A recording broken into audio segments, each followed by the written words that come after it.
ছোট বাচ্চাকে নিচে পলিথিন দেয় না, কেন দেয়? যখন তখন পেশাব করে। আপনাকে একদিন ক্যাম্পাস করা লাগবে, ক্যাম্পাস।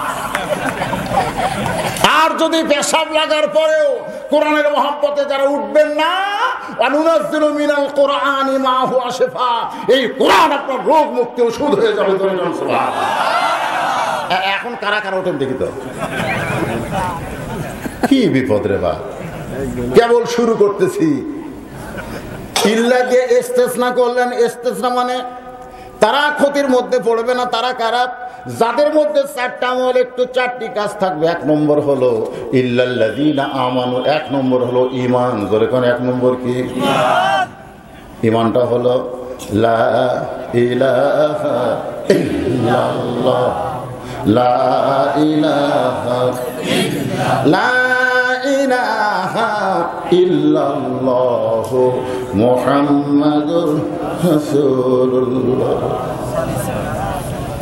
আল্লাহ নবী বললেন, বেলাল মসজিদে কুবায় আযান দাও। যেই ব্যক্তি 5 ওয়াক্ত নামাজের আযান দিবে, হাসরের ময়দানে আল্লাহ তার মাথা সব চাইতে উপরে রাখবে। শুধু মাথা উপরে রাখবে না, নূরের একটা টুপি আল্লাহ তার মাথায় পরাবে, পূর্ণিমার চাঁদের চাইতেও বেশি আলোকিত হবে। আবু বকর বললেন, হুজুর তাহলে এই দায়িত্ব আমি আবু বকরকে আপনি দেন। আমি আবু বকর মসজিদে আযান দিবার চাই, আমারে বাদ দেয় বেলালকে কেন? উমর ফারুক বলে, রাসূলুল্লাহ এত বড় সম্মানী মুয়াজ্জিন, আমি আযান দিবার চাই। ওসমান গনি বলে, আমি দিবার চাই। আলী বলতেছে, আমি দিবার চাই। আল্লাহ রাসূল বললেন, দিবার চাইলে হবে না, আযানের মালিক যিনি, সে আল্লাহ তাআলা বেলালকে মুয়াজ্জিনের দায়িত্ব দিয়েছে। সব সাহাবী বললেন, ইয়া রাসূলুল্লাহ এত সাহাবী থাকতে আল্লাহ বেলালকে মুয়াজ্জিনের দায়িত্ব কেন দিল? রাসূল বললেন, সাহাবীরা রে, তোমরা কি বেলালকে চিনো? হয়তো আবু বকর চোখ দিয়ে দর দর করে পানি পড়তেছে, কারণ যখন নবী বললেন বেলালকে তোমরা চিনো, তখন আবু বকরের চোখ দিয়ে পানি পড়তেছে, কারণ সারাদিন বেলালকে ধরে ওরা মারছে। শুধু মারে নাই, বুকের উপর পাথর চাপা দিয়ে রাখছে। শুধু পাথর চাপা দেয় নাই, মুখের ভিতর থেকে জিহ্বাটা বের করে ওই জিহ্বার ভিতরে ওরা পেরেক মেরেছে। এত কষ্ট দেওয়ার পরেও বেলাল লা ইলাহা ইল্লাল্লাহ ছাড়ে নাই।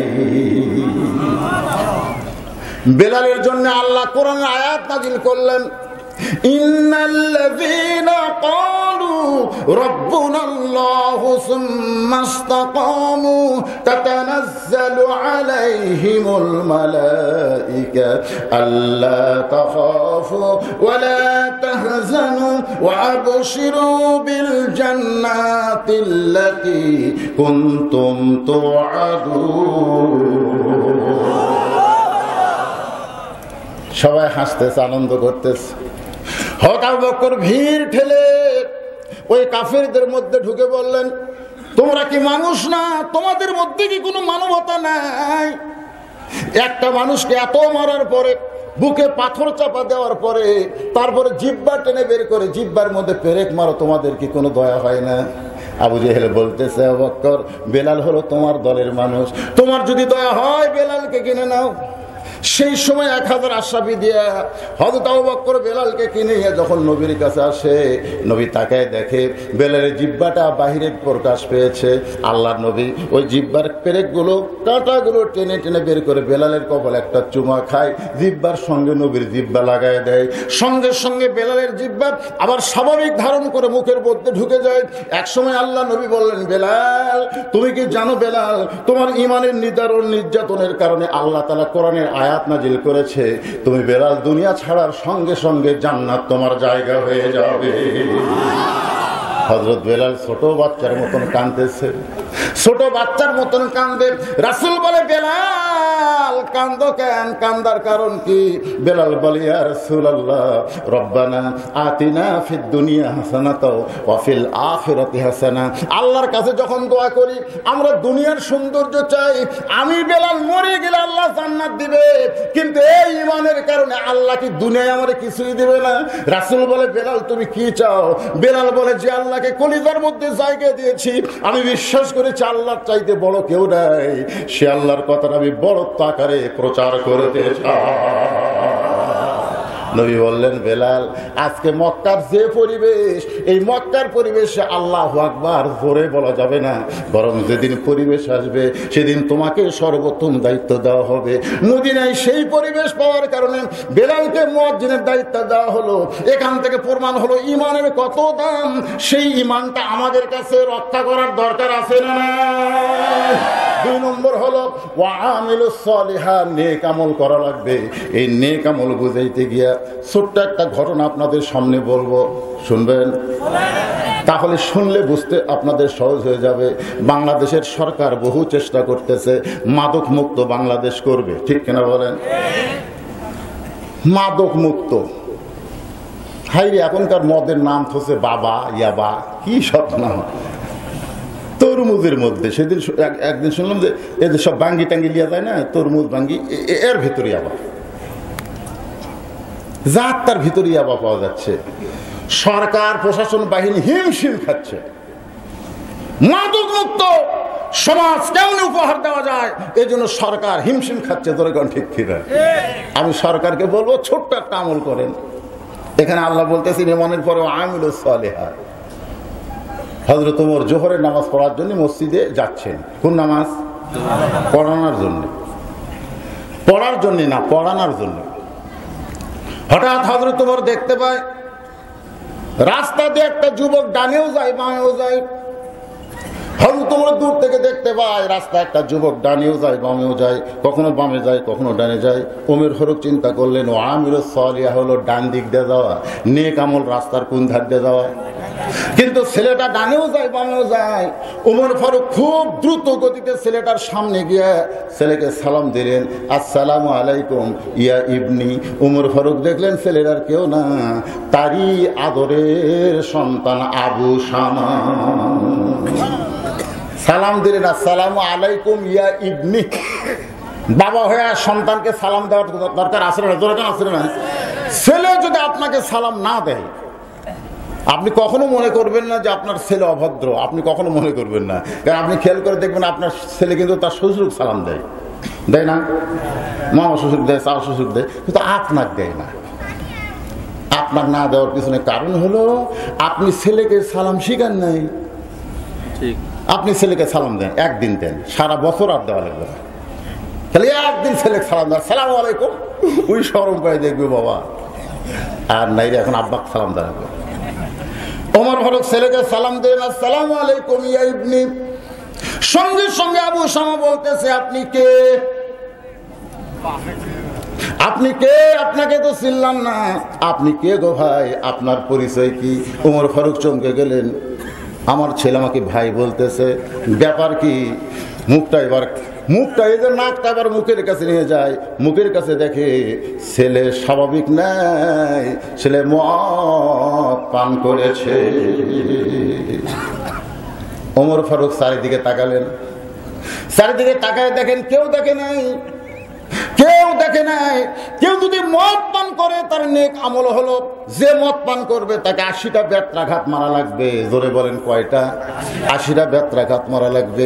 ওমর ফারুক দেখলেন কেউ নাই, চারিদিকে তাকায় দেখে কেউ নাই। আমার ছেলে মদ পান করেছে এটা আমি ছাড়া কেউ জানে?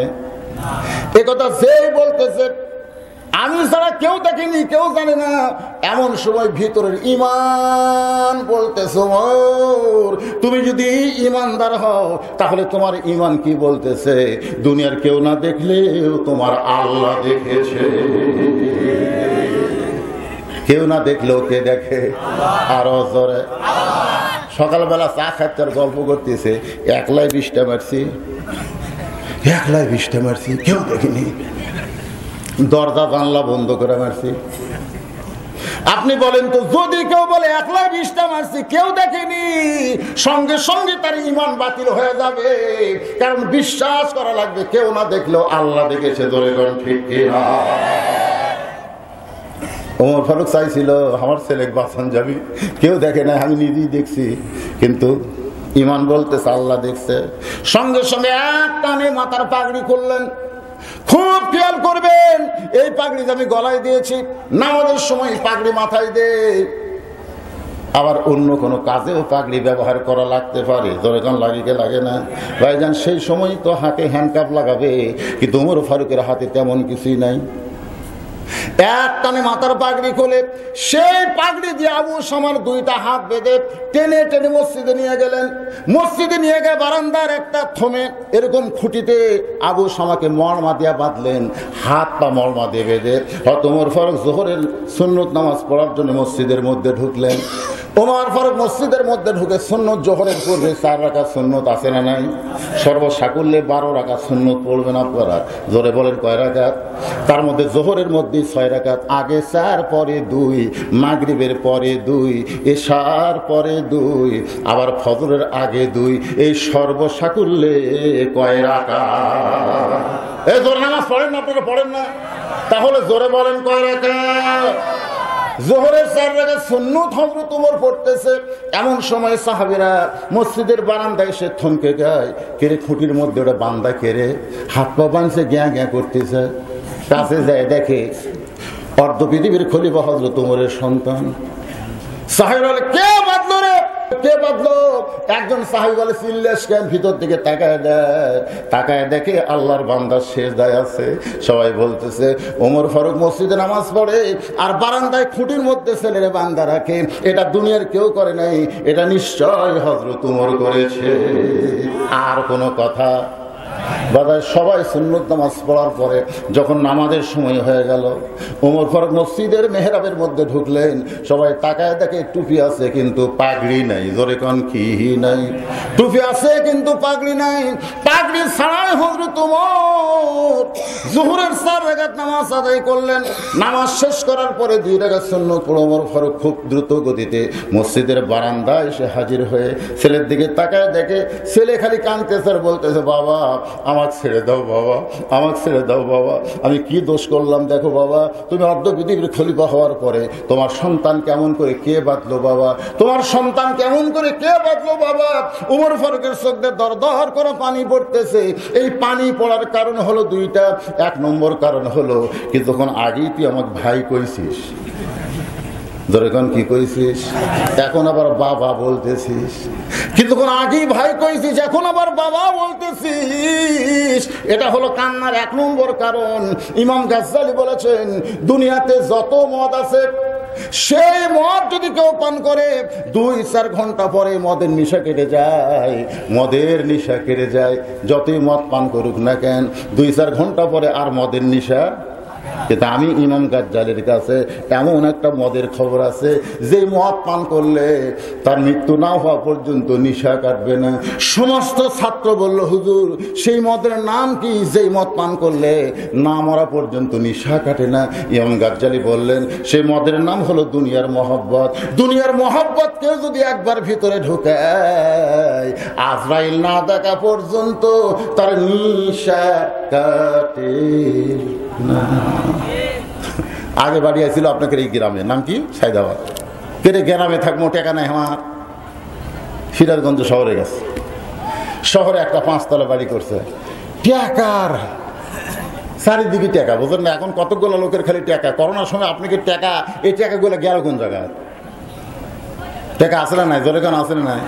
এর মাঝে মাঝে সরকার কয়েকটা ধরে আসছে, যেটি হাত দেয় সেটি টাকা। টাকার গরমে আর সিরাজগঞ্জ ভালো লাগে না। এখন ঢাকা মতিঝিলে একটা 6 তলা বানাচ্ছে, 50 কোটি টাকা দিয়ে একটা বাড়ি বাসা বানায়, সবাই বুকর থাপা দেয়। আমার চিনিস, আমি ঢাকার বাসা বানাইছি, আগামী মাসের 3 তারিখে বাসা তুলব। বাসা সব কমপ্লিট, 3 তারিখে মাইক্রো নিয়ে সিরাজগঞ্জ থেকে ঢাকায় যাচ্ছে। মাইক্রো থেকে নেমে ওই যে বাসা। হ্যালো, আমার জীবন সার্থক হয়ে গেছে। আজকে আমি স্বর্ণকমল আমার বাসায় উঠবো, এই বলে বাসা মাত্র 20 গজ দূরে। জোরে গান কয় গজ? এমন সময় আজরাইল সামনে দাঁড়াইছে। আজরাইল সামনে দাঁড়ায় বলতে চলা যায়। ওই চিল্লায় বলতে যে গ্রামের বাড়ি ভালো লাগে না, সিরাজগঞ্জ শহরের বাড়ি ভালো লাগে না, আমি ঢাকার বাসায় ঢুকতে চাই। তুই কে রে, আমারে কোথায় নিয়ে যাবার চাস? বলে আমার নাম হলো আজরাইল। আফসোস, ইয়া আইয়ুহাল ইনসান মা গররাকা বিরাব্বিকাল কারীম। মানুষ রে, তোদের জন্য বড় আফসোস, তোদের জান্নাত বাড়ির কথা ভুলে গিয়া তোরা ক্ষণস্থায়ী দুনিয়ার মোহে কেন পাগল হোস? তোদের আল্লাহকে কেন তোরা ভুলে যা? জোরে গান কথা ঠিক কিনা? আমাদের সকলের বাড়ি আল্লাহর জান্নাত আছে না নাই ভাইজান? আছে না নাই? সেই বাড়ি ভুলে গিয়া আমরা দুনিয়ার পাগল হয়ে যাই। আজকে একটু মনোযোগ দিয়ে কথাগুলো শুনবেন। ও আমিরুস সালেহা বোঝানোর জন্য বলতেছি। ওমর ফারুক ছেলেটার দিকে তাকায় 2 কারণে কাঁদতেছে। 1 নম্বর কারণ হলো কিছুক্ষণ আগে আমাকে ভাই কইছে, এখন কি বলতেছে? কথা কয় না বাবা। সবাই একটু আমার সঙ্গে একটা গান গাবেন। বাবার মতন আপন কেহ নাই রে দুনিয়া। কি গুনাহ হবে? ইসলামী সঙ্গীতের মধ্যে বাপ মায়ের কথাও আছে, কোরআনের মধ্যে বাপ মায়ের কথা আছে না নাই? তাহলে আমার সঙ্গে বলেন, বাবার মতন আপন কেহ নাই রে দুনিয়া। নিজে না খাইয়া বাবা, নিজে না খাইয়া বাবা সন্তানকে খাওয়ায়। বাবার মতন আপন কেহ নাই রে দুনিয়া। আপনাদের যাদের বাবা আছে আর যাদের বাবা নাই, একটা মনোযোগ দিয়ে শুনবেন। আজকে বিয়ে করছেন, বউ পাইছেন, আর বাপ মাকে ভুলে গেছেন, এরকম ছেলে আসলে না? জোরে করে আসলে না? আমার ওয়াজের ক্যাসেটে আপনারা শুনেছেন, বাবার বাড়ি হলো সাইদাবাদ, আর ছেলে বউ নিয়ে থাকে সিরাজগঞ্জ শহরে বাসা করছে। একদিন বাবা অসুস্থ হয়ে সিরাজগঞ্জে ডাক্তার দেখাবার গেছে। এত সিরিয়াল লম্বা, রুগীর সিরিয়াল এত বেশি, ডাক্তার সিরিয়াল মেনটেন করতে করতে 9টা বাজছে। জোরে কোন কয়টা? 9টার সময় যখন বাবা ডাক্তার দেখা শেষ হয়ে গেল, এখন চিন্তা করে সাইদাবাদ যাব না বেটার বাসার যাব, ছেলের বাসার যাব, সাইদাবাদ যাব না ছেলের বাসায় যাব। এমন সময় মন বলতেছে, এত কষ্ট করে সাইদাবাদ কেন যাবি, তোর ছেলের বাসায় যা। রাত 9টার সময় বেটার বাসায়, ছেলের বাসার দরজায়। ছেলের নাম হলো আব্দুল্লাহ। ধরে কোন ছেলের নাম কি? ডাকতেছে আব্দুল্লাহ। আব্দুল্লাহ চমকে উঠছে। সবাই আমাকে সাহেব বলে ডাকে, সবাই আমাকে স্যার বলে সম্বোধন করে, আর এত রাত্রে আমার নাম ধরে ডাকলো কে রে? আপনারা বলেন তো, নাম ধরে ডাকার মরদকে? কথা কন না কেন? নাম ধরে ডাকার মরদকে? তুমি যত বড়ই হুজুর হও না কেন, আমি যখন বাবার সামনে যেতাম, বাবা বলতো বজলু কেমন আছিস? বজলু, গোটা নামও হয় না, বজলু কেমন আছিস? আমি মনে মনে একটু দুঃখ পাইতাম। সবাই আমাকে হুজুর বলে ডাকে, মৌলানা বলে সম্মান করে, আর আমার বাবা আমাকে বজলু বলে বলে। আমি একদিন বললাম, বাবা আমি কিন্তু কয়েকবার হজ করছি, আমি মৌলানা খালি বজলু না, কিছু একটু বলা দরকার। আমার বাবা রাগ করে গেছে, তোকে আবার হুজুর কোয়ালে মিলে ফিরে। তখন মনে কষ্ট পাইছিলাম, কিন্তু বাবা যে মারা গেল বছর 2 আগে, যারা আমাকে দাওয়াত দিতে যান, আমার মাদ্রাসার মসজিদের পাশে আমার বাবার কবর। আমি যখন ওয়াজ করতে আসি তখন বাবাকে সালাম দেই, আবার যত রাত্রি যাই না কেন বাবার কবরে একটা সালাম দেই, বলি বাবা গোটা বাংলাদেশ ঘুরি গো বাবা, কিন্তু বজলু নামের মধুর সুর আর কেউ আমারে ডাকে না। আব্দুল্লাহ সঙ্গে সঙ্গে আব্দুল্লাহ চোন করছে। রাত 9টার সময় আমার বাবা ছাড়া তো কেউ না। গেট খুলে বলতেছে, বাবা এত রাত্রে কেন? বাপ কয় আমার ঠেকাও পড়েনি। আব্দুল্লাহ চমকে গিয়ে বলে, বাবা কিসের ঠেকা পড়েনি? বলে তোর বাসাতে আসার আমার ঠেকাও পড়েনি। কিন্তু ডাক্তার দেখতে দেখতে 9টা বাজাইছে। এখন সাইদাবাদ বাসা বাড়িতে কেমনে যাই, এই জন্য তোর বাড়ির দরজায়। আব্দুল্লাহ বুঝতে পারছে যে বাবা রাগ করে আছে, কারণ বুড়া বাপ মা ছাড়া বইয়ের সঙ্গে যে থাকে, অবশ্যই বাপ মা ছেলের উপরে রাগ করে। কি করে? বুড়া বয়সে বাপ মা একটু বইয়ের সেবা নেবে, আর ওই বউ নিয়ে থাকে শহরে, একটু রাগ আছে তো। আব্দুল্লাহ বাবার হাত ধরে নিয়ে গেছে রেস্ট রুমের মধ্যে সোফার উপরে বসায়, বলতেছে বাবা একটু ধৈর্য ধরেন, রাত 9টার সময় বাবাকে বসায় আব্দুল্লাহ ঘরের মধ্যে গিয়ে দেখে বউ কম্বল গাউদ্দে শুয়ে আছে।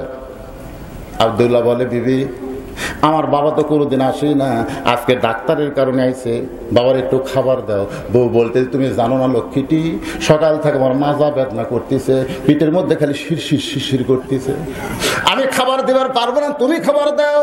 বাবা চিল্লায় বলে, আব্দুল্লাহ আমি বুঝতে পারছি তুই বউকে কষ্ট দিস না, বাবা আমার খাওয়া লাগবে না, আমি খালি থাকার জন্য আইছি রে, আমার পেট ভরা আছে। আব্দুল্লাহ, বাবা সত্যি কি তাই? বলে, হ্যাঁ, খালি থাকার জায়গা দে। বাবা 9টার সময় না খাইয়ে ঘুমায় গেছে। রাত যখন 11টা বাজে, তেমন সময় আব্দুল্লাহর শালা, 11টার সময় কে? আব্দুল্লাহর শালা দরজায় ডাকতেছে, শেফালি আপা। শেফালি আপা, আব্দুল্লাহর বইয়ের নাম হলো শেফালি। যে ডাকছে শেফালি আপা, কম্বল ফেলে দিয়ে মারছে লাভ। আব্দুল্লাহ তাকায় দেখে কম্বল আছে, বউ নেই।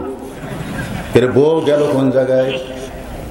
বউ গেল কোন জায়গায়? রাত 11টার সময় গেট খুলি ভাইকে বলতেছে, এত রাত্রে কোথা থেকে আসলি? বলে, ক্যারাম বোর্ড খেলতে খেলতে রাত হয়ে গেছে, একটু থাকবার চাই।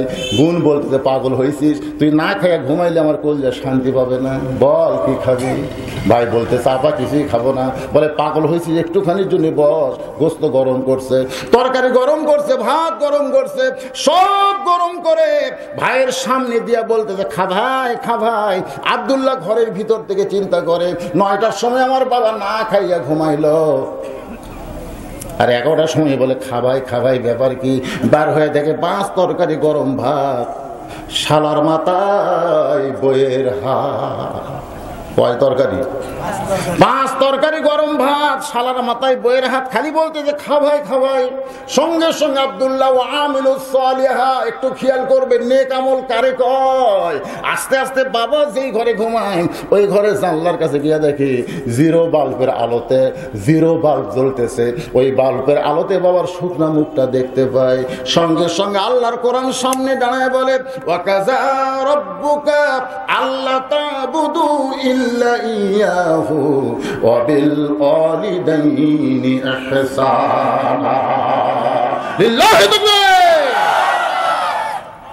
আব্দুল্লাহর সামনে আল্লাহর কোরআন বলতেছে, আল্লাহর পরেই হলো বাপ মা। আল্লাহর ইবাদতের মধ্যে কাউকে শামিল করা যাবে না, কিন্তু আল্লাহর ইবাদতের সাথে আল্লাহ বলেছেন বাপ মার প্রতি দয়া করে ইহসান করো, ভক্তি করো।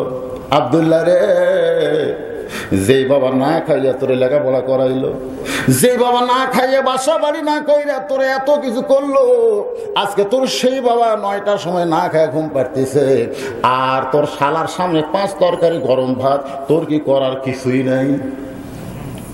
আব্দুল্লাহ রে, তোর কি করার কিছুই নাই। যখন ফ্রান্সের ম্যাক্রো আমাদের নবীর নিয়ে কটাক্ষ সমর্থন করে, একজন নবীর উম্মত হিসাবে আমাদের কি করার কিছুই নাই? যেরকম করার কি কিছুই নাই।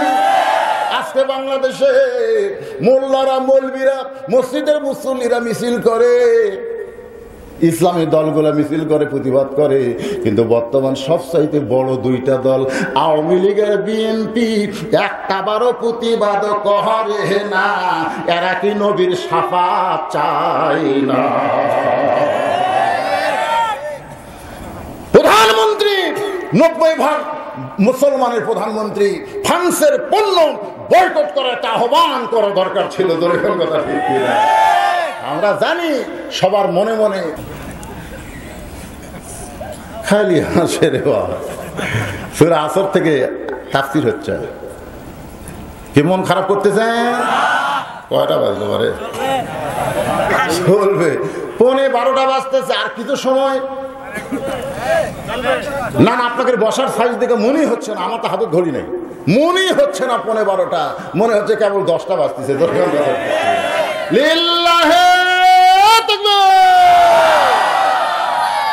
তাহলে কি বলতেছে আব্দুল্লাহ, তোর কি করার কিছুই নাই? এমন সময় বিবেক, জোরে বলেন কি? বিবেক জাগ্রত হয়ে গেছে। আব্দুল্লাহর বিবেক বলতেছে, কি আছে, কি আছে? ইতিমধ্যে দেখে ঘরের কোন একটা আটা উটি বলা, ওটার নাম কি? কোন বেলুন, বেলনা, যাই হোক আমাদের বগুড়াতে কয় বেলনা। হ্যাঁ, এবার দেখি 1 হাত আব্দুল্লাহ ধরিছে। মন বলতেছে আব্দুল্লাহ মারবো, নারী নির্যাতনের কেসে পড়বো, মারিস না। বিবেক বলতেছে জাগাবো তোমার, যেখানে মারলে কোনো কেস হবি না। গোটা দেহের ভিতরে পিছন দিকে তাকায় দেখ উঁচা হয়ে আছে, এই উঁচা জায়গার মিডল পয়েন্টে মারবি, কাপড় খোলা কোনোদিন দেখাবার পারবি না, কেসও হবি না। বলে কোন কথা ঠিক না? সবচাইতে বড় বিচারকের নাম হলো বিবেক। জোরে বলেন নাম কি? আব্দুল্লাহ বিড়াল যেমন ইন্দুর ধরে চুপি চুপি এই বেলনা নিয়ে এসে বউ তো খালি ভাইকে বলতেছে আর 1 টুকরা খা ভাই। ভাই বলতেছে আর পারতেছি না, আর পারতেছি না। এমন সময় আব্দুল্লাহ মনে মনে কয় আমার বাবা না খেয়ে ঘুমাইছে, আর তোর ভাই পারবে না, তারপরও আর 1 টুকরো খাবার চাস। বিসমিল্লাহ করে মারছে বাড়ি, এত জোরে বাড়ি মারছে, বউ দৌড় ভাইও দৌড়, 2 জন 2 দিকে দৌড় মারছে। শালা চিল্লাই বলে দুলা ভাই আমার বোনকে মারলেন কেন, আমার বোনকে মারলেন কেন? আব্দুল্লাহ বলতেছে তোর বোন আমার কে হয়? ওয়ামিলুস সালিহাত, নেক আমল করে কয় তোর বোন আমার কে হয়? শালা বলতেছে আমার বোন আপনার বউ হয়। তাহলে তোর বোনকে মারলাম, আমি তো আমার কলিজার টুকরা বউকে মারলাম, আমার কলিজার টুকরা বউকে মারলাম। জানিস না রে, এই বইয়ের জন্য আমার গর্ভধারিণী মাকে আমি ছেড়েছি, এই বইয়ের জন্য আমার জন্মদাতা বাবাকে আমি ছাড়ছি, এই বইয়ের জন্য কোটি টাকা মেরে মেহরায় আমি বাসা বানাইছি। হ্যাঁ, বইয়ের বুদ্ধি শুনে এখন কতগুলা নেতা ধরা পড়ছে বইয়ের বুদ্ধি শুনে।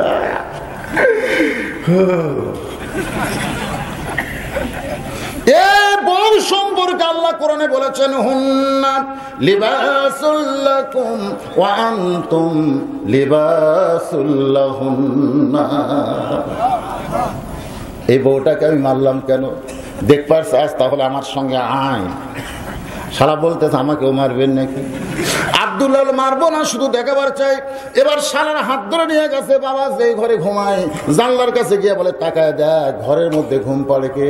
শালা বলতে দুলা ভাই আপনার বাবা কখন আইছে, আপনার বাবা কখন আইছে? বলে রাত 9টার সময়। তুই আইছিস কয়টায়? ভাই 11টায়। আমার বাবা আইছে 9টায়। তোর বোন কইলো মাজা বেদনা, পিঠ শিরশির করে, কম্বল ছাড়তে পারলো না। আমার বাবা রাগ করে 9টার সময় না খাইয়া ঘুমাইছে, যে বউয়ের মাজা বেদনা পিঠ শিরশির করে, কম্বল ছাড়লো না, আমার সেই বউ তুই যখন ডাকলি 11টায় তখন কম্বল ফেলে দিয়ে তোর সামনে 5 তরকারি গরম ভাত দেয়। এখন বল রে শালা বল, ওয়া আমিলুস সালিহা, আমার নেক আমল কি? সারা বলতেছে আর একটা মারেন, আর একটা মারেন। ই মানুষের জাত না, ই মানুষের জাত না। ই বাবার আত্মীয় পছন্দ করে, কিন্তু শ্বশুরের আত্মীয়কে 2 চোখে দেখতে। আপনাদের ঘরও তো এরকম আছে না? নাই? মা বোনেরা যারা ওয়াজ শুনতেছেন একটু সাবধান হয়ে যান। আজকে কিন্তু আমি সাইজ করার ওয়াজ করতেছি, আর যদি বেসাইজা কাম করেন এই উটি বলা বেলনা কিন্তু জায়গা মতো ব্যবহার হবে। ধরে কোন কথা ঠিক? আমার মায়েরা আগামীকাল বলবে এই বক্তা বাদ দিয়ে ওয়াজ করবেন। আমার মায়েরা রে, আপনাদের বিরুদ্ধোচ্চারণ আমি করব না, ও আমিলুস সালিহা দিয়ে আপনাদের আর একটা ওয়াজ শোনাবো, একটু মনোযোগ দিয়ে শুনবেন। গভীর রাত্রে হযরত আলী ঘুম থেকে চেতন পাইছে। চেতন পাওয়ার কারণ হলো খাতুনে জান্নাত ফাতেমা হযরত আলীর কাছে শুইছিল সন্ধ্যাবেলায়, কিন্তু গভীর রাত্রে দেখে আর নাই। এখন বলেন যত বড় হুজুর হোক না কেন, বউ যদি বিছনায় না থাকে তার মধ্যে সন্দেহ হয় কি হয় না? একটু মনোযোগ দিয়ে শুনবেন না। হযরত আলী চমকে গেল, এই গভীর রাতে আমার বউ ফাতেমা কোন জায়গায়? তাকায় দেখে দরজা খোলা আছে। ওই দরজায় তাকায় দেখে মরুভূমির ভিতরে কালো চাদর মাথায় দিয়া মাইরা রে রাতের অন্ধকার তেমনি পর্দা, তার উপর একটা কালো চাদর মাথায় দিছে। আল্লাহ কোরআনে বলেছেন অকরনা ফি বুয়ুতিকুন্না ওয়ালা তাবাররুজনা তাবাররুজাল জাহিলিয়াতিল উলা। রে মেয়েরা, তোমরা ঘরের মধ্যে থাকো, ওই ঘরের বাহির তোমরা হয়ো না। কোনো প্রয়োজন যদি বাহির হও তাহলে হেজাব নিয়ে পর্দা নিয়ে বের হবে। আমি মায়েদের অবস্থা এখানে রাইকা চলে যাবো হয়তো ওমর ফারুকের কাছে। ওমর ফারুক কাঁদতেছে কয় কারণে? এক নম্বর কারণ কি? এক নম্বর কারণ হলো কিছুক্ষণ আগে তুই আমাকে ভাই কইছিস, এখন আবার বাবা বলতেছিস। আর দুই নম্বর কারণ হলো মদ পান করেছে, 80টা বেত্রাঘাত করা লাগবেই। কেউ না দেখলেও কে দেখেছে? ওমর ফারুক ছেলের মুখের দিকে তাকাইছে। এমন সময় আল্লাহর কোরআন সামনে দাঁড়ায় বলতেছে ইন্নামা আমওয়ালুকুম আওলাদুকুম ফিতনা। সম্পদ আর সন্তান হলো বিপদের কারণ। ওমর, তোমার সন্তানের মুখের দিকে তাকায়া আল্লাহর হুকুম 80টা বেত্রাঘাত ভুলে যায় না। ওমর ফারুক কি করবে? চিৎকার করে বললেন জাল্লাদ জাল্লাদ। সমস্ত সাহাবীরা চমকে গেছে। অর্ধ পৃথিবীর খলিফা হযরত ওমর জাল্লাদকে ডাকতেছে। ইতিমধ্যে জাল্লাদ বলে আমিরুল মুমিনিন, আমারে ডাকলেন কেন? ওমর ফারুক বললেন জাল্লাদ রে, আমার আদরের সন্তান আবু শামা মদ পান করেছে। প্রকাশ হয়ে গেল। ধরেন কথা ঠিক কি না? প্রকাশ হয়ে গেল। এতক্ষণ পর্যন্ত কেউ জানতো না, শুধু জানতো কে? আরো জোরে বলেন কে? ওমর ফারুক জানতো। ওমর ফারুক হলো বাবা। ছেলের মদ খাওয়ার কথা যদি প্রকাশ না করত, কিন্তু প্রকাশ হয়ে গেছে। জল্লাদ রে, আমার আবু শামাকে 80টা বেত্রাঘাত মারতে হবে। জল্লাদের হাতে হযরত ওমর চাবুক দিলেন। ও আমিলুস সালিহা বুঝানোর জন্য বলতেছি ভাই একটু মনোযোগ দেন। জল্লাদের হাতে চাবুক দিলেন। এবার জল্লাদ চাবুক নিলেন। ওমর ফারুক বললেন মার শুরু করে দাও। জল্লাদ মারতেছে, ওমর ফারুক গুনতেছে 1 2 3। সঙ্গে সঙ্গে ওমর ফারুক জল্লাদের হাত থেকে চাবুক কাইরা নিলেন। নিয়ে বললেন জল্লাদ, আমার সন্তানকে চাবুক মারতেছো কার ভয়ে? কার ভয়ে, কার খেয়ালে মারতেছো? একটু সত্যি করে বলো তো, তুমি এ পর্যন্ত যে 2-3টা চাবুক মারলে, এই চাবুকটা তুমি কার খেয়ালে মারলে? সঙ্গে সঙ্গে জল্লাদ বলে আমিরুল মুমিনিন, আপনি যখন আমার সামনে আছেন তখন আল্লাহর খেয়াল আমি আনতে পারতেছি না। উমর ফারুক চোখের পানি বের করে বললেন আমি সামনে আছি বলে আমার খেয়াল তোমার অন্তরে আল্লাহর খেয়াল যদি আনতে না পারো, তুমি যতই মার দাও না কেন ওইটা নিয়ে কামল হতে পারে না। জোরে কোন কথা ঠিক কি না? তাহলে খেয়াল করতে হবে কার? আরো জোরে, জোরসে বলুন। আমরা যারা বিচারকের আসনে বসে আছি, আমাদের বাংলাদেশে বিচারক আছে না নাই? জোরাকার আছে না নাই? আল্লাহ কোরআনে বললেন ইন্নাল্লাহা ইয়ামুরুকুম আন তুআদ্দুল আমানাতি ইলা আহলিহা ওয়া ইযা হাকামতুম বাইনান নাস আন তাহকুমু বিল আদল। তুমি বিচারকের আসনে বসে আছো বলে তুমি বিচারক না। তুমি বিচার করার সময় খেয়াল করতে হবে আমি আমার আল্লাহর খেয়ালে বিচার করতে চাই। তাহলে খারাপ মানুষগুলো জেলখানায়, ভালো মানুষগুলো কোনোদিন জেলখানায় যাবে না। জোরে কোন ঠিক কিনা? তুমি যদি 1000 চাবুক মারো দুররা আদায় হবে না। রে জল্লাদ, খেয়াল করতে হবে আল্লাহকে। এবারে চাবুক নিয়ে বললেন আমি আমার সন্তানকে চাবুক মারতে চাই।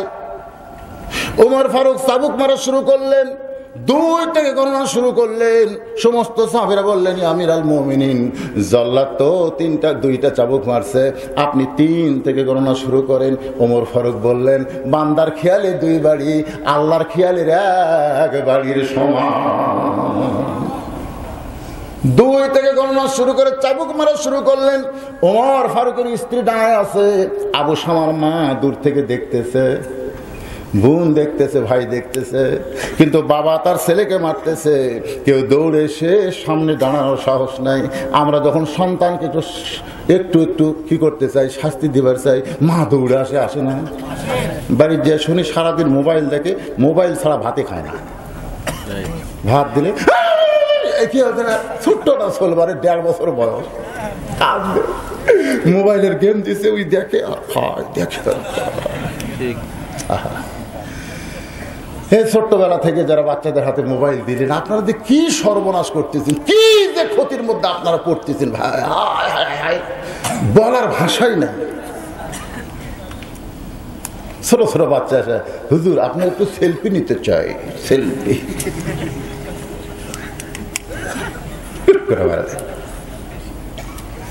টাচ মোবাইল বাপ ছেলের হাতে দিচ্ছে, টাচ মোবাইল না দিয়ে ওকে একটা খোলা রিভলভার দেন, তাও ভালো।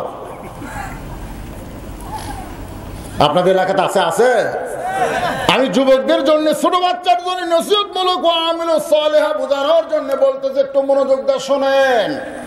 সবাই দেখতেছে কিন্তু কেউ কাছে আসার সাহস পাচ্ছে কেন? ওমর ফারুক কার আইন কার্যকর করতেছে? জোরে বলেন কার আইন? যেই মাত্র 30টা চাবুক মারছে, সঙ্গে সঙ্গে আবু শামা বেহুশ হয়ে পড়ে গেছে। 80টার জায়গায় 30টা মারতে সঙ্গে সঙ্গে বেহুশ হয়ে পড়ে গেছে। ওমর ফারুক চেয়ারে বসে বললেন, 1 গিলাস ঠান্ডা পানি নিয়ে আসো। সবাই মনে করলেন ছেলেটা বেহুশ হয়ে গেছে, ওই বেহুশ সন্তানকে পানি পান করাবে। পানিটুকু পান করলেন, পান করে বললেন, ওকে মারতে মারতে আমি দুর্বল হয়ে গেছি, আর দুর্বল অবস্থায় যদি মারি তাহলে ও আমিলুস সালিহা, নেক আমল হবে না। আল্লাহর নেক আমল করতে গেলে সবল অবস্থায় দৌড়া মারা লাগবে। নিজে পানি পান করে গিলাসের তলায় সামান্য পানি ছিল, ওই পানি হাতে নিয়ে ওই পানি ছিটিয়ে দিলেন। সঙ্গে সঙ্গে আবু শামা আবার হুঁশ ফিরে পাইল। ওমর ফারুক মারতেছে, মারতে মারতে যেই মাত্র 50টা চাবুক হয়েছে, এমন সময় সাহাবেরা কান্দার বলে, আমিরুল মুমিনিন আপনি কি খেয়াল হারা হয়েছেন? আপনি কি খেয়াল করেন নাই? তাকায় দেখেন আপনার আবু শামা মারা গেছে।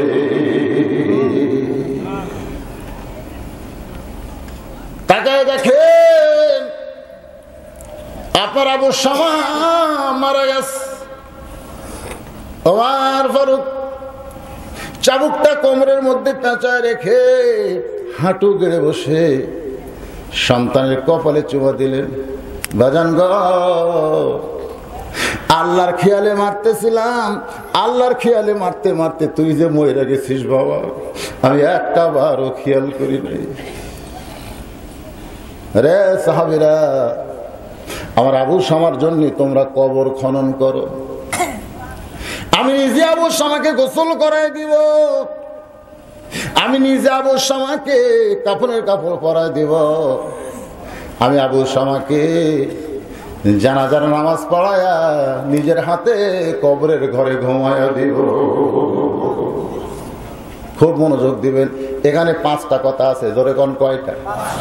1 নম্বর হলো, তোমরা আবু শামার জন্য কবর খোঁড়ো। এখান থেকে একটা নসিহত আপনার নেবেন, একজন মুসলমান যদি মারা যায়, মুসলমান তার জন্য কবর খুঁড়তে হবে। একজন মুসলমান মরে গেল, কোন হিন্দু ব্যক্তি যদি কবর খোঁড়ে, কথা কোন যাবে? কিন্তু আমাদের এলাকায় হিন্দুরা কবর খোঁড়ে না, কিন্তু যারা কবর খোঁড়ে তারা অধিকাংশই নামাজ পড়ে না।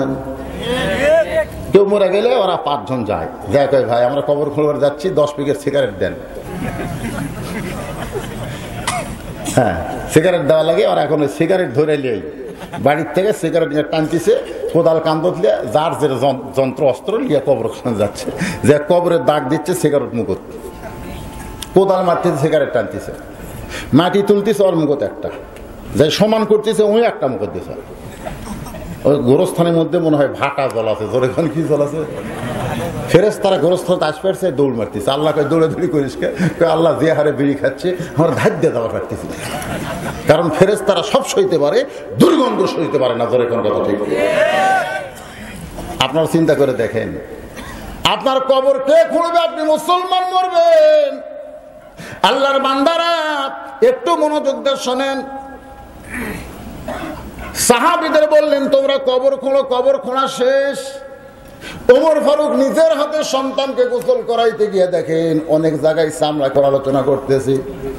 ওয়ামিলুস সালিহার মধ্যে অনেক আমলের কথা আসে ভাইজান।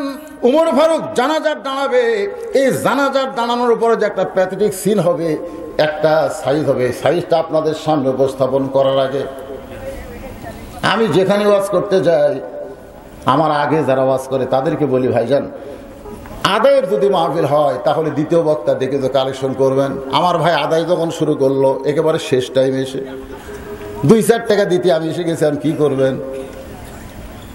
অনেক রাত হয়ে গেছে, রাত 12টা বাজে। এখন কত বাজে? এই মুহূর্তে আল্লাহর ঘর মসজিদের জন্য আপনাদের কাছে একটু রুমাল যাবে, চাদর যাবে, কোনো ভাই উঠবেন না।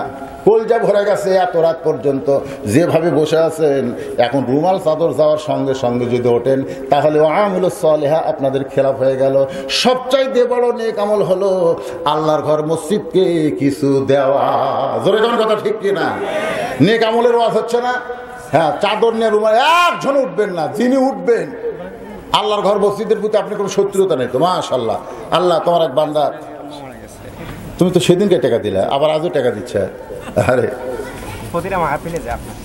হ্যাঁ, সেদিন এক মাহফিলে 500 টাকা দিচ্ছে, তাই না? 1000 টাকা দিচ্ছে, ওখানে 1000 টাকা দিচ্ছে, আজকে আবার এখানে 500 টাকা। বাবা মারা গেছে, বাবার কথা মনে করে যেখানে আমার ভিডিও করতে যায় সেখানেই দান করতেছে। আপনাদের অনেকের বাবা নাই, মা নাই, তাদের কথা মনে করে আল্লাহর ঘর মসজিদে দিবেন। ভাইজান রুমাল গামছা যে আদায় হবে, এই ফাঁকে কেউ যদি এরকম 500, 1000 টাকা দেন, 2000, 5000, 10,000 দেন, আল্লাহর হস্তে একটু টেজের দিকে চলে আসবেন। আমি আপনাদের অনুরোধ করতেছি, সাইডে যাবেন না, সব কিছু আল্লাহ দেখতেছে। ধরে কোন ঠিক কিনা? আপনি দিবার না পারেন, মাহফিলের শেষ পর্যন্ত শোনেন। ওমর ফারুক তার সন্তানের জানাজা করার সময় যে অবস্থাটা হবে এটা আপনাদের সামনে উপস্থাপন করতেছি। কিছুক্ষণ পরে এই চাদর রুমালের মধ্যে যাই যা পান আল্লাহর রাস্তায় দান করেন। দুনিয়ার সম্পদ দুনিয়াতে রবে, ফকির হয়ে মানুষ কবরে চলে যাবে। এই মাহফিল কমিটির সভাপতি সাহেব দান করছে। সভাপতি সাহেব, সভাপতি চুপিয়ে হাঁটতেছে। আলীর সন্দেহ হয়ে যায়, এত রাত্রে ফাতেমা আমাকে একা ঘরে রেখে যাবে কোথায়? নিরাপদ দূরত্ব বজায় রেখে পিছনে পিছনে রওনা দেয়। হযরত আলী তাকায় দেখে আল্লাহর নবী যেই ঘরে ঘুমায় ওই ঘরের জানলার পাশে গভীর রাত্রে ফাতেমা দাঁড়ায় গেছে। আমার মায়েরা, বোনেরা, যারা পর্দার অন্ত আছেন গো মা, একটু মনোযোগ দিয়ে শোনেন। ফাতেমা বলতেছে, বাবা আমি কোনো নবীর কাছে আসি নাই, আমি একজন বাবার ঘরের জানলায়। আসলে আমাদের নবী শুধু নবী ছিলেন না, আমাদের নবী একজন বাবা ছিলেন, আমাদের নবী একজন স্বামী ছিলেন, আমাদের নবী একজন সন্তান ছিলেন। নবীর জীবনী পড়ে দেখেন, সব কিছুই নবীর ভিতরে পাওয়া যাবে। এই জন্য আল্লাহ বললেন, লাকাদ কানা লাকুম ফি রাসূলিল্লাহি উসওয়াতুন হাসানা। যদি তোমরা সফল হতে চাও তাহলে দুনিয়ার কাউকে না ধরে নবীর আদর্শকে তোমরা গ্রহণ করে নাও। গভীর রাত্রে ফাতেমা নবীর জানলার কাছে বলতেছে, বাবা আমি কোনো নবীর কাছে আসি না, আমি বাবার ঘরের জানলায়। হযরত আলী মনে মনে চিন্তা করে, আমার বিরুদ্ধে হয়তো কিছু বলার জন্য মেয়ে তার বাপের কাছে আইছে, দেখি কি বলে, কি হবে আজকে সব আমি যাচাই করতে চাই। নবী আমার যখন ঘরের দরজা খুলে দেয়, ফাতেমা আস্তে করে ঘরের মধ্যে ঢুকছে। বাজানগো নবী ফাতেমার কথা না বলে বলতেছে, ফাতেমা তুই একা একা ঘরের মধ্যে কেন ঢুকলি? আলীকেও ঘরের মধ্যে নিয়ে আয়। তখন হযরত আলী জানলার কাছে জানাইছে আমার বিরুদ্ধে মেয়ে তার বাপের কাছে কি বলে শোনার জন্য। কিন্তু নবী যখন বলতেছে আলীকেও ঘরের মধ্যে নিয়ে আয়, হযরত আলী চমকে উঠছে। আমি জানলার কাছে, এটা আল্লাহর নবী কেমনে খবর পাচ্ছে? নবী কিন্তু খবর পায় নাই। প্রত্যেকটা বাবা যদি আমাদের কোনো মেয়ে গভীর রাত্রে আমাদের কাছে আসে, আমরা অবশ্যই বলবো তুই একা কেন মা জামাইকে বাদ দিলি, কেন জামাইকে সঙ্গে নিয়ে আয়। এ কথা বলবো কি বলবো না? এখান থেকে প্রমাণ হয়ে যায় নবী শুধু নবীগিরি করে নাই, নবী একজন আসল বাবাগিরি করেছে। বাজান ফাতেমা বলতেছে, বাবা আমি আমার স্বামীকে ঘুমের মধ্যে রাইখাইছি বাবা, কারণ গভীর রাত্রে আমার ঘুমন্ত স্বামীকে ডাক দেওয়া আমি বেদবি মনে করলাম। আমি মনে করে যে সারাদিন কষ্ট করে পুরুষ মানুষ একটু রাত্রেবেলা ঘুমায় গেছে, আর ঘুমন্ত স্বামীকে আমি কেমনে ডাকি? আমি ঘুমের মধ্যে রাইখাই আপনার কাছে আইছি বাবা, মেহেরবানি করে একটু বাতি জ্বলান, মেহেরবানি করে একটু ঘরে বাতি জ্বলান। আল্লাহর নবী বলে, ফাতেমা তুই তো আলীকে ঘুমের মধ্যে রাইখালি, কিন্তু আলী যদি চেতন পায় আর চেতন পাওয়ার পরে যদি তোকে না পায় তাহলে তোকে যে সন্দেহ করবে মা। ফাতেমা বলে, বাবা আল্লাহর শপথ করে বলতে পারি, আল্লাহর শপথ করে বলতে পারি, আল্লাহ আমাকে এমন একটা স্বামী দান করেছে যেই স্বামী কোনোদিন আমাকে সন্দেহ করবে না। বাজান, সন্দেহটা মানুষের একটা রোগ। আল্লাহর নবীরও কিন্তু সন্দেহ ছিল। যখন ইফকের ঘটনা আপনারা দেখেন, অনেকে বলে নবী গায়েব জানে, নবী গায়েব জানে। যারা গায়েব জানে এই কথা যারা বলে তাদেরকে আমি জিজ্ঞাসা করতে চাই, এই যে ইফকের ঘটনা মা আয়েশাকে একটা কলঙ্ক দেওয়া হলো, নবী কিন্তু তাদের কথা কিছুটা বিশ্বাস করে মা আয়েশাকে কিন্তু তার কাছ থেকে অন্য জায়গায় রাখছিল। জোরে কোন কথা ঠিক কি না? যদি নবী গায়েব জানতো তাহলে সঙ্গে সঙ্গে বলতো, আমার আয়েশা ঠিক আছে, আমি তোমাদের মিথ্যা কথা বিশ্বাস করব না। বাজান রে, বোঝানোর জন্য বলতে যে সবার মনেই সন্দেহ হয়, কিন্তু ফাতেমা বলতেছে আমার স্বামী কোনোদিন আমাকে সন্দেহ করবে না। আল্লাহ রাসূল ঘরে বাতি জ্বালাইলেন, ফাতেমা দুইটা হাত বাবার সামনে ধরেছে। নবী তাকায় দেখে দুইটা হাতের তালু আছে কিন্তু চামড়া নাই। আল্লাহ নবী চোখের পানি বের করে বলে, ফাতেমা তোর হাতের তালু আছে কিন্তু চামড়া নাই, গোস্তের টুকরার মতন দেখা যায়, এমন হাতটা হওয়ার পেছনে কারণ কি? ফাতেমা বলে, বাবা ওই জাঁতা ঘুরাইতে ঘুরাইতে আর ঘুরতে চায় না, পুরাতন হয়ে গেছে। আমি জবের আটা বের করতে করতে হাতে ফোসকা পড়ে গেছে বাবা, আর পারি না।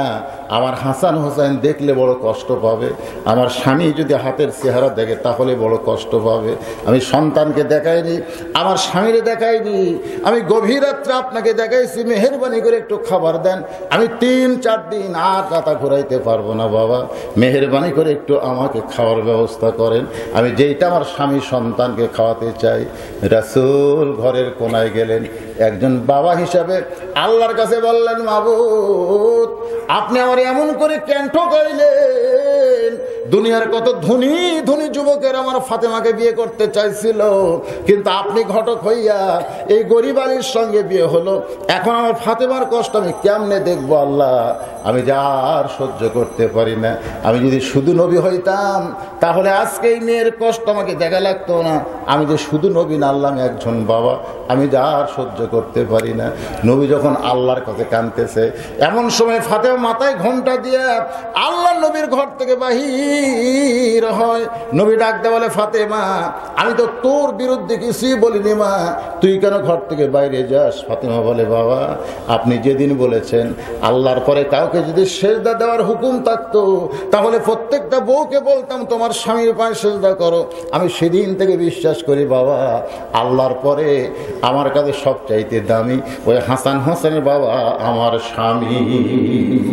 আমার সেই স্বামীর বিরুদ্ধে আপনি আল্লাহর কাছে বলবেন বাবা আমি না খেয়ে থাকবো, আমার হাতে রক্ত দিয়ে জবের আটা সব লেগে যাবে, আমি আর আপনার কাছে কোনোদিন হাত দেখাতে আসবো না বাবা, আমার কাছে আমার স্বামীর বদনাম সহ্য করতে পারবো না। এই বলে ফাতেমা যখন চলে যেতে চায়, রাসূল বলে, আল্লাহ এই ফাতেমা কে গো আল্লাহ? আমি নবী হয়ে যাবো কি চিনতে পারবো না? আল্লাহ বলে, হাবিব আফসোস করেন না, আপনি হলেন পুরুষের চরিত্র, আর আপনার মেয়ে ফাতেমাকে আমি আল্লাহ নারীদের চরিত্র বানায়া দিলাম, নারীদের আদর্শ বানাই দিলাম। আমার মা বোনদের জন্য বলতেছি, মা যেই ফাতেমা স্বামীরে কোনোদিন কষ্ট দিয়ে দেয় নাই, যেই ফাতেমা স্বামীর কথা মতো চলেছে, যেই ফাতেমা এত কষ্টের ভিতরে পর্দার মধ্যে থেকেছে, আজকে সেই ফাতেমার সঙ্গে যদি জান্নাতে থাকতে চান আপনাদের সবচাইতে বড় নেক আমল হলো পর্দার ভিতরে থাকতে হবে। মা আপনারা পর্দার ভিতরে থেকে সব কিছু করতে পারবেন, মেয়েরা সব কিছুই করতে পারবে, কিন্তু তাদেরকে পর্দায় থাকতে হবে। মেয়েরা যদি পর্দার মধ্যে থাকে তাহলে ধর্ষণ মুক্ত বাংলাদেশের কোনো মিছিল করা লাগবে না, কারণ দর্শন বন্ধ হয়ে গেলে ধর্ষণ অটোমেটিক বন্ধ হবে। ধরে কোন কথা ঠিক কিনা? ওয়ামিলুস সালিহার আলোচনা শেষ করে আমি ওয়াতাওয়াসাউ বিল হক, হকের কথা মানুষের সামনে বলতে হবে। যেমন হযরত ওমর অর্ধ পৃথিবীর খলিফা হওয়ার পরেও তার লম্বা জুব্বা দেখে এই সত্য কথা একজন সাহাবী তুলে ধরেছে। সত্য জিনিসটা সে তারা পেয়ে গেছে। বাজান আজকে নানা ধরনের অপকর্ম চলতেছে, আমাদের হক কথা বলার দরকার আছে না নাই? জোরে কোন আছে না নাই? অন্তত কিছু না পারেন অন্তত জায়গা মতো নাউজুবিল্লাহটাও বলেন, এটাও ওয়াতাওয়াসাবিল হক হবে। যদি কোনো যুবক ছেলে ডাঙায় পেশাব করে, যদি কোনো ডাঙায় পেশাব করে, আপনি কিছুই করা লাগবে না। যেখানে পেশাব করতেছে আস্তে করে পিছনে যায়, খালি নাউজুবিল্লাহ বলে এমন করে সেন্টার নিয়ে আমরা আটকে দেবে। ধরে কোন কথা ঠিক কিনা? কিছুই বলা লাগবে না ভাইজান। রাস্তা দিয়ে মেয়েরা যখন যায় বেপর্দা হয়ে, আপনি খালি নাউজুবিল্লাহ করবেন, দেখবেন ওরা ঘন্টা টানবি, খালি নাউজুবিল্লাহ করে দেখেন। আমি একজন বেপর্দা মেয়ের সামনে নাউজুবিল্লাহ যেই করছি, অন্যা দিয়ে মুখ ঢাকছে। কি করেন? এটা হক কথা না? হক কথা না? বলা লাগবে তো। অন্যায় দেখলে অন্তত কিছু বলতে হবে। একটা কবিতার মধ্যে পড়েছে, অন্যায় যে করে আর অন্যায় যে সয় উভয়ের সমান গুনাহ হয়। তা আজকে আমাদের বাংলাদেশে অন্যায় কম কম না বেশি বেশি? আপনি ঘর থেকে শুরু করেন, আপনার ছেলেকে দেখেন সকালবেলা, আপনার ছেলে, এটা হক কথা, ওয়াতাওয়াসাবিল হক, সকালবেলা একটা ফুল প্যান্ট পরেছে, একটা শার্ট পরে স্কুল কলেজে যায় বা চাকরিতে যায়, আপনি দেখবেন না ছেলেটার দিকে কিছুই বলা লাগবে না, কাছে ডেকে সুন্দর করে বলবেন, বাবা তুমি আমার সন্তান, তুমি যে ফুল প্যান্ট পরেছো, এই ফুল প্যান্ট করে তুমি সকালে যাচ্ছ, আসবে কখন? তোকে আব্বা আমি তো সন্ধ্যায় আসবো। তো তোমার এই যে সকাল থেকে সন্ধ্যা পর্যন্ত পেশাব করবে না? তো বলে হ্যাঁ করবো। তো কিভাবে করবো আমাকে একটু দেখাও, তুমি কিভাবে পেশাব করবো আমাকে একটু দেখাও। তুমি যে ফুল প্যান্ট পরছো এটা পরে তো বসা যাবে না, তাহলে কেমনে করবা? তখন ছেলে বলবে, আব্বু শরম লাগে, আপনি এমন কথা বলতেছেন। এটাই হক কথা, যে কথাতে ছেলেকে শরম লাগতেছে এটাই হক কথা। শরম লাগে কেন? বল কি করবি? বসা যাচ্ছে না, খাড়া হয়ে মারবো। তো খাড়া হয়ে পেশাব করা এটা তো মানুষ চরিত্র না, এটা হলো জানোয়ারের চরিত্র। জোরে কোন কথা ঠিক কিনা? তুই আমার সন্তান হয়ে জানোয়ারের চরিত্র গ্রহণ করছিস, হক কথা। তাকায় দেখেন পায়ের গোড়ার দিকে, কাপড়টা কি টাকনুর উপরে না টাকনুর নিচে? তাহলে আমাদের বাংলাদেশে একটা অফিসের যিনি প্রধান তিনি শুধু বলেছেন যে মেয়েরা হেজাব মারবেন আর পুরুষেরা টাকনুর উপর ফুল প্যান্ট পায়জামা পরবেন। তাকে কি করছে? ওএসডি করছে। ওএসডি বোঝেন না? অন্য জায়গায় নিয়ে গেছে, দেখছেন? হায় হায় রে, কি সমাজ! টাকনুর নিচে কাপড় পরা পুরুষের জন্য হারাম, কবিরা গুনাহ। জোরে কোন কথা ঠিক কিনা? আল্লাহ তার দিকে রহমতের নজরে তাকাবে না। তা আপনার সন্তান ফুল প্যান্ট পরছে, টাকনুর তলে চলে গেছে, আপনি বাবা হয়ে বলবেন না? আর মেয়েদেরকে টাকনু ঢাকতে হবে। আপনার মেয়েটা কি প্লাজো পায়জামা পরছে, টাকনুর উপর আঘাত, তোরা পেটিকোটের মতন যাচ্ছে, মনে হয় সুকরি যাচ্ছে, সুকরি। তা আপনি মেয়ে বাবা হোসেন হক কথা বলবেন না? মেয়ের কাছে হক কথা বলেন, ওয়াতাওয়াসাবিল হক, হকের দাওয়াত দেওয়া শুরু করেন। সমাজের মধ্যে ছেলেকে ডাক বলতে পারবেন। যদি কিছু না পারেন, ইমাম গাজ্জালির একটা কিতাবের মধ্যে দেখলাম, যদি সরাসরি না পারেন অ্যাঙ্গেলে ধরেন। প্রতিদিন বলতেছেন চলো মসজিদে যাই, তুই নামাজ পড়াও, আমি না পড়াও তাই। চিন্তায় পড়ে গেলেন, কে এক তো ডাইরেক্ট বলা কাম হচ্ছে না। দেখতেছেন বেলকুচি বাজারেই ঘুরতেছে, আসরের নামাজ হলো 4টায়, আপনি ধরছেন 3টায় যে হাত ধরছেন সজাই ঘড়ি দিয়ে কই এখন কোন নামাজ?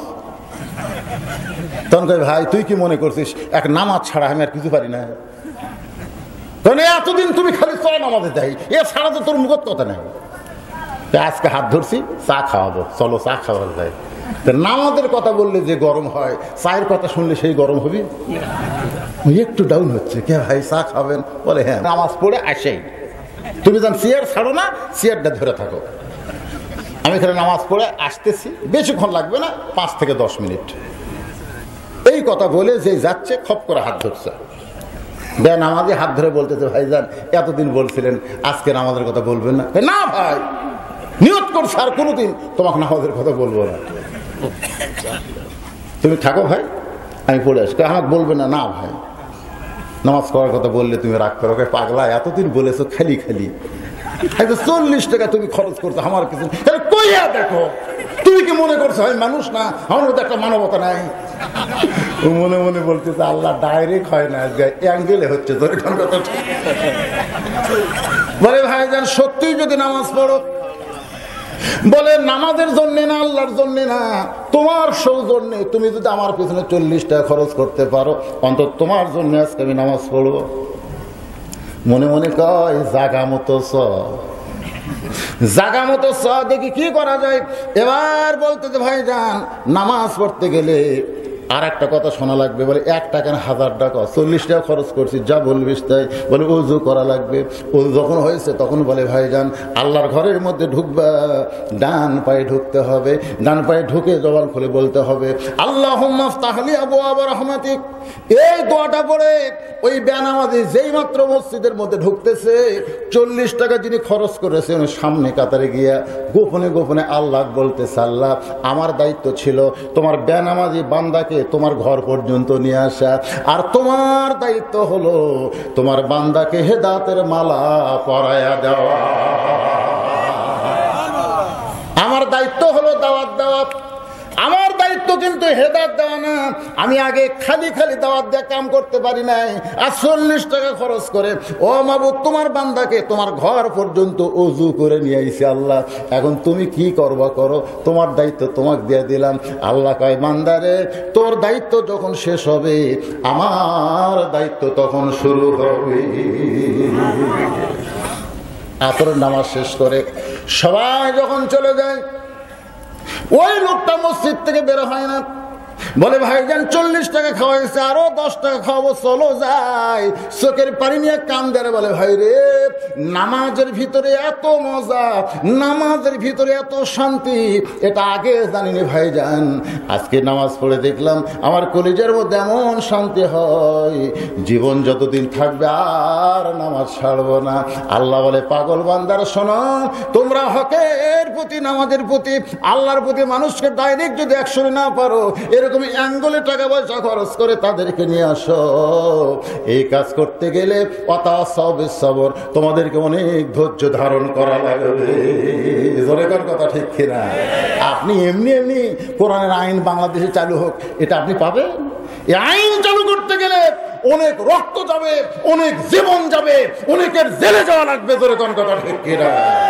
আর এগুলোর প্রতি আমরা কি বিরক্তি বোধ করলে হবে না, বরং ধৈর্য ধারণ করা লাগবে। আল্লাহ বলেছেন ওয়ালা নাবলুওয়ান্নাকুম বিশাইইম মিনাল খাউফি ওয়াল জুই ওয়া নাকসিম মিনাল আমওয়ালি ওয়াল আনফুসি ওয়াস সামারাতি ওয়া বাশশিরিস সাবিরিন।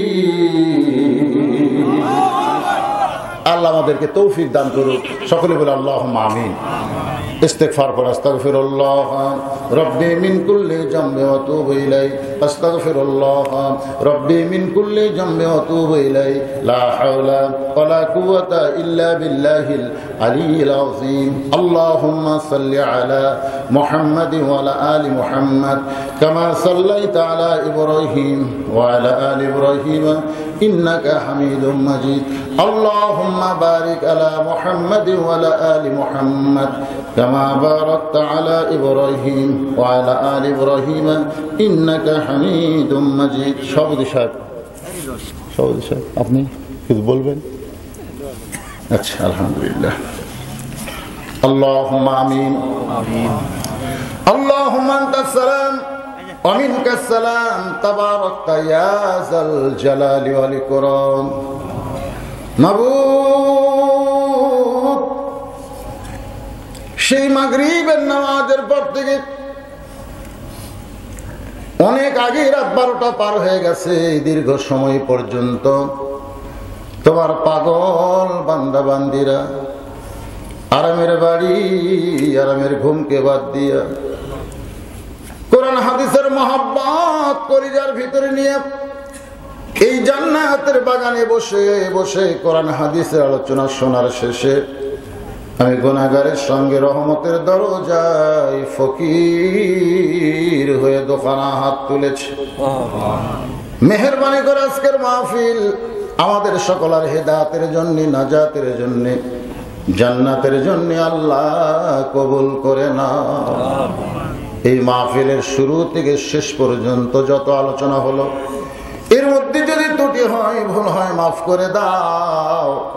এর জাহাদিয়া মঞ্জুর করো সোনার মদিনায় নবী পাকের রওজা মুবারকে আল্লাহ কবুল করে নাও। তামাম আম্বিয়া কিরাম আসহাবে কেরাম, তাবিনে কেরাম, তাবিনে কেরাম, তামাম পৃথিবীর মাটির নিচে যত মুমিন মুমিনা শুয়ে আছে আল্লাহ সকল আরওয়াহ পরে হাদিয়া কবুল করো।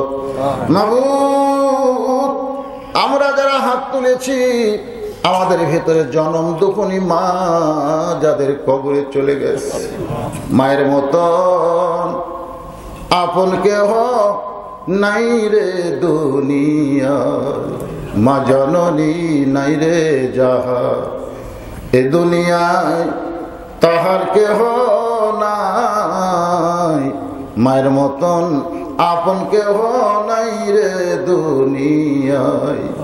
কি বলবো প্রসবের কথা, মা বিনে সেই ব্যথা কেউ তো বুঝিবে না, মাজন ঠেকিয়া সন্তানের দায় অকালে মা মারা যায়, কেন সে মায়ের দোয়া করবানা, এমন দরদি ভবে কেউ হবে না আমার মা গো। এই দরদের মা যাদের কবরে গেছে আল্লাহ মেহেরবানি করে মায়ের কবরকে জান্নাতের টুকরা বানায় দাও। বাবার বাড়িঘর সবই আছে, যাদের বাবা অন্ধকার কবরে চলে গেছে আমি সহ আল্লাহ বাবার কবরকে জান্নাতের টুকরা কবুল করো। আল্লাহ এই মসজিদকে কিয়ামত পর্যন্ত কবুল করো। মসজিদ কমিটিকে আল্লাহ কবুল করো।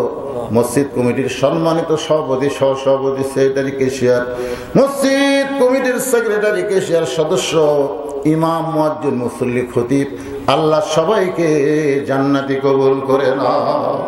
মাবুদ, কিয়ামত পর্যন্ত মসজিদকে কবুল করো। মসজিদের জায়গা দিয়া, টাকা পয়সা দিয়া যারা মসজিদ গড়াই দিছে আল্লাহ মসজিদের ওসিলায় তাদের সকলকে মাফ করে দাও। আয় আল্লাহ তাআলা মেহেরবানি করে আজকের মাহফিলের সম্মানিত সভাপতি, আজকের মাহফিলে প্রধান অতিথি, বিশেষ অতিথিদের আল্লাহ তুমি কবুল করো। আয় আল্লাহ আজকের সম্মানিত অতিথিদের কবুল করো। মাবুদ, আমি গুনাহগার বলে দোয়া ফিরাই দিও না।